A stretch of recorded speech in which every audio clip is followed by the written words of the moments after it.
Okay. Oh boy. Silly bugger, hey? Come on. Pretend you're shaking the camera, darling. Boy. Hello again and welcome back to my channel. Today I'm going to be doing my January wrap up. I read 8 books in January and I DNF'd 2 and I have found my all-time favourite book so far. So without further ado, let's jump straight into the video. Look at those palm trees, damn! So I'm super sorry if the camera is bumpy like just now. Oki, my cat's on my desk and he's very friendly because I just got home from work, so he wants all the attention. So I do apologize in advance if there's like some bumpiness in the video. He's too cute, so I can't help it. And sorry, it's literally pouring with rain. I don't know if you can hear that right now. It's like storming. Maybe I should wait. This isn't ideal. Oh my god, I should like show you. Hold on one sec, I'll show you.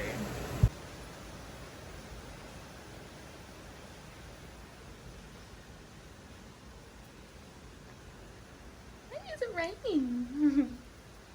Good boy. So the first book I read in January was Punk 57 by Penelope Douglas. This surprised me. I thought I would really enjoy it. I love Penelope Douglas's books. I read another one in January which I'll speak about next, and I feel so bad because I love watching Chandler Ainsley's videos and she's such ghosts and she's just a queen. Like, I grab all her recommendations and I will read as much as I can because she is the romance queen, literally. But oh my god, I feel so bad saying this. I enjoyed Punk 57, but I didn't like the bully, like I like bully romances, but this was, I don't know, it was a lot. I just didn't vibe with it very well. Like all her other books I vibed well with, and this one not so much. And I gave it 4 out of 5 stars. The second book I read in January was Daughter of Smoke and Bone by Laini Taylor. This took me by surprise. I loved this book. It was everything I wanted. It was, I think at the time, it was everything I wanted. If I think I read it at a different time, I think it would have been too cheesy. I'm not 100% sure, but at the time, I loved this and I was so thankful for picking it up. I didn't pick it up for ages. I don't know why. I just was like, oh, I don't think it's for me, even though I bought it, but I gave it 5 out of 5 stars. So I don't want to reread it because I'm scared that the rating will go down, but at this stage, 5 out of 5 stars. I really enjoyed it. The third thing I read in January was Credence by Penelope Douglas, and this was a ride and a half. Oh my god. And I thoroughly enjoyed it. I gave it 5 out of 5 stars. This is one of my favorite books. It was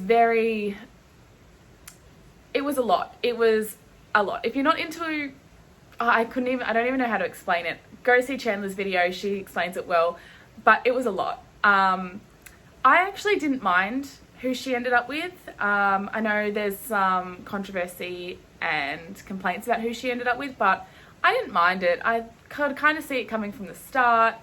There were a couple of plot twists where I was like, oh, maybe she won't end up with him, but she did, and yeah, 5 out of 5 stars. I thoroughly enjoyed it. I'll probably reread it again soon. The atmosphere and everything was so good. I loved everything about it. Penelope Douglas did such a great job. 5 out of 5 stars. This next book blew me away. I have found my all-time favorite book.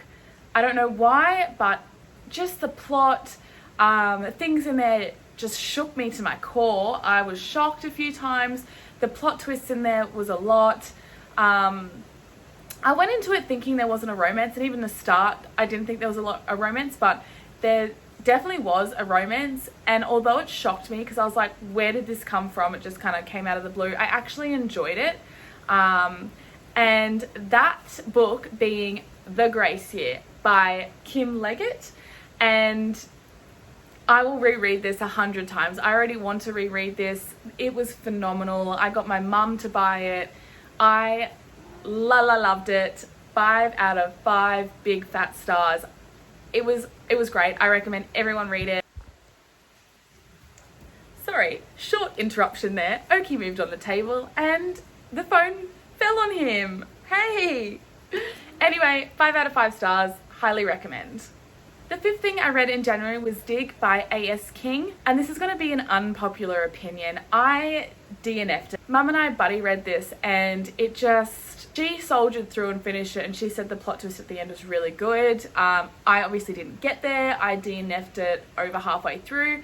I just couldn't get into the style of writing. I don't know what it was, but I just could not get into it. I don't know if it was the timing or what, but I just couldn't get into it. I didn't like the style of writing. I just got very bored with the back and forth.